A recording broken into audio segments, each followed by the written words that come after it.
একদিন বিকেলে পলাশ ও মনীষা তাদের বন্ধুর সাথে বনগাঁ থেকে গোবরডাঙ্গার দিকে যাচ্ছিল। রাস্তাটি খুব পুরনো, কাঁচা এবং প্রায় জনমানবহীন ছিল। তারা হঠাৎ দেখতে পায় একটা পুরনো বাড়ি। বাড়িটা বেশ ভাঙাচোরা আর আশেপাশের পরিবেশ ছিল বেশ শুনশান। পলাশ বলল, এই বাড়িটা দেখ মনীষা, বেশ পুরনো। শুনেছি এখানে কিছুদিন আগে একটা অদ্ভুত ঘটনা ঘটেছিল। মনীষা বলল, হ্যাঁ, আমি শুনেছি। লোকেরা বলছে এখানে রাতে কোনো এক মহিলা ভূত দেখা যায়। বাড়িটা প্রায় 10 বছর ধরে ফাঁকা, কেউ এখানে থাকতে চায় না। পলাশ হাসতে হাসতে বলল, ভূত? এসব সব পুরানো গল্প। তুমি ভাবো ভূত বলে কিছু আছে? মনীষা কিছুটা ভয় পেয়ে বলল, এখনো পর্যন্ত কোনো প্রমাণ পাওয়া যায়নি, তবে কেউই একা রাতে এখানে থাকতে চায় না। তারা তখন বাড়ির দরজার কাছে এসে পৌঁছায়। পলাশ দরজাটা ঠেলে খুলে দেয়। পলাশ বলল, চলো একবার ভিতরে দেখা যাক। ভূত তো কিচ্ছু না। মনীষা বিশ্বাস না করে বলল, ঠিক আছে, কিন্তু খুব সাবধানে চলবে। বাড়ির ভেতরে ঢুকতেই হঠাৎ এক অদ্ভুত ঠান্ডা হাওয়া লাগতে শুরু করে। চারপাশে এক ভৌতিক নিস্তব্ধতা।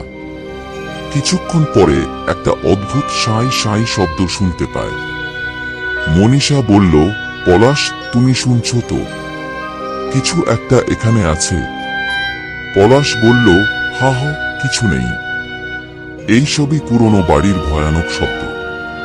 চল ভিতরে গিয়ে দেখি। তারা আরো ভেতরে গিয়ে এক পুরনো কাঠের সিঁড়ির কাছে পৌঁছায়। সিঁড়ির উপরের দিকে অন্ধকার এক তলা দেখা যায়।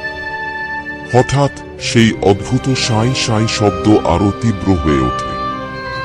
মনীষা আতঙ্কিত হয়ে বলল, প্লিজ পলাশ, আমরা চলে যাই, এটা ভুতুড়ে জায়গা। পলাশ অট্টহাসি দিয়ে বলল, তুমি ভয় পেয়েছ, আমি দেখছি কোনো ভূত নেই। তখন সিঁড়ির উপরের অন্ধকারে একটি মেয়ে ধীরে ধীরে ভেসে উঠতে শুরু করে। তার মুখ ছিল হালকা সাদা, চোখগুলো জ্বলছিল। মনীষা কাঁপতে কাঁপতে বলল, এটা কি? মেয়ে একটু থেমে বলল, কি চাই তোমরা? এখান থেকে চলে যাও, না হলে তোমাদেরকে আটকে নেব। পলাশ কিছুটা ভয় পেয়ে বলল, আমরা কিছুই চাই না, আমরা শুধু ঘুরতে এসেছি।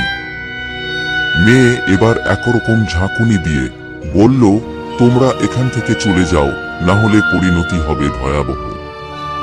একটি অতিপ্রাকৃতিক শক্তির অনুভূতি দাঁড়িয়ে নিয়ে আসে তাদের। হঠাৎ মেয়ে উড়ে গিয়ে সিঁড়ির তলায় মিলিয়ে যায়। পলাশ আর মনীষা একে অপরকে তাকিয়ে থাকে, তাদের মুখে কোনো কথা নেই।